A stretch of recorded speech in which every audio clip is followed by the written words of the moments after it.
Hello, everyone. James Wilson here.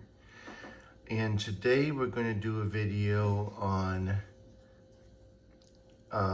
election prediction based on Alan Lipkin's 13 keys to the White House.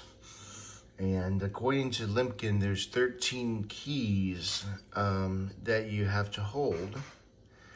And it's an indicator if you win re-election. And if you get out of those 13 keys, if you get 6 or more no's or 6 or more negatives on those keys, then you would not win re-election. So in order to win re-election, you need 8 out of 13 keys minimum. And as long as you can get that, you should win re-election. Okay. So we're gonna look at it. We're gonna analyze it. A lot of this is subjective. I tried my very best to make it as objective as possible. I know a lot of conservatives on these keys would disagree with me. I'm trying to look at it at the lens of the average American and not a conservative.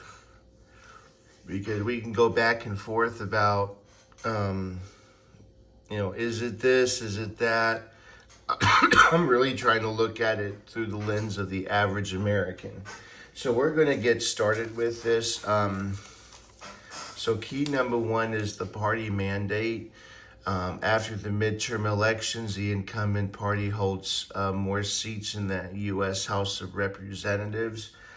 We all know that the Republicans won the House, so that's incorrect. So that would be a loss for Joe Biden. And that's pretty self-explanatory. Everyone can agree with that. Key number 2, there is no serious contest for the incumbent party nomination. We're assuming that the election's going to be held tomorrow. There is no serious contest for incumbent party nomination. I don't see that happening at all. I know Kennedy is running and he's like in the 20s, like 20%, and Biden's at 60%. Biden has a 40-point lead, so not even close, people. So we're gonna move on to key 3. So that was a win for Biden. He is running for president. So that's self-explanatory again. So he's 2 for 3. Key 4, third party. There's no significant third party or independent campaign. I don't see it. I don't think it's going to happen either. So that's another win for Joe Biden. Short-term economy. The economy is not in recession during the election campaign. Well, right now we're not in a recession. And I don't see us going to be in a recession. I don't think we're going to be in a recession. The Democrats would not allow that to happen. They'll just allow the bubble to get even bigger and it'll burst bigger eventually. But yeah, the short-term economy, we're not in a recession, so that's another win for Joe Biden.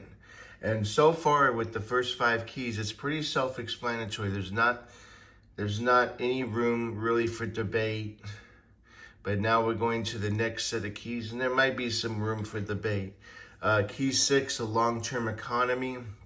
A real per capita economic growth during the term equals or exceeds the mean growth during the previous 2 terms. I really didn't look at the numbers. I don't know. I can tell you with my 401ks, it was a lot better with Trump. I feel that this is a loss for Joe Biden. I think the average American would look at this and say there's no way that the long-term economy is doing well.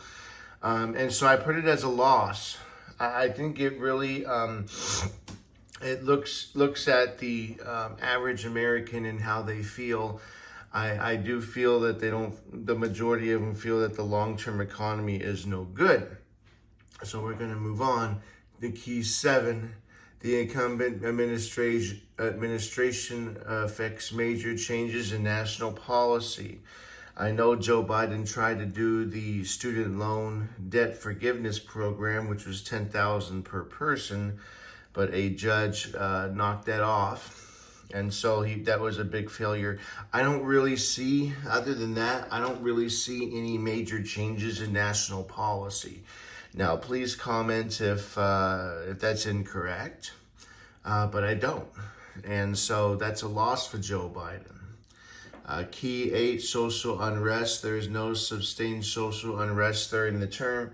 To me, it's a Democratic talking point. That's all this is. Us conservative Republicans don't have time to burn down the cities because we don't like drag queen shows, okay?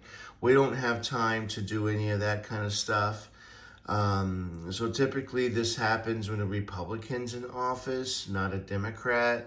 And so, yeah, I'll give him the win. But I will say this. I think there's a little bit of quiet social unrest with the conservatives, but nevertheless, that's not what they mean. George Floyd and all the burning down the cities and everything else. And you can even say January 6th is a part of that, but that was all during Trump's term.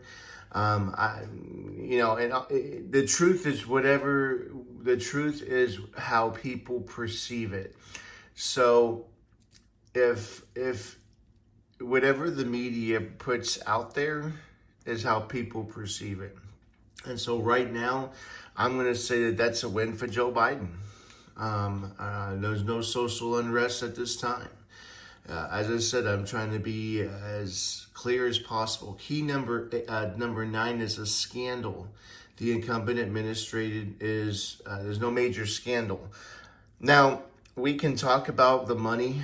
I know conservatives would disagree with me. You could say, well, the money is coming from China to the Bidens, and all these Biden people are getting rich. And, you got Hunter Biden's laptop. You even have Biden taking some documents, whatever. All that stuff, you got to look at it through the lens of the average American. I hate to say this, but that's the truth.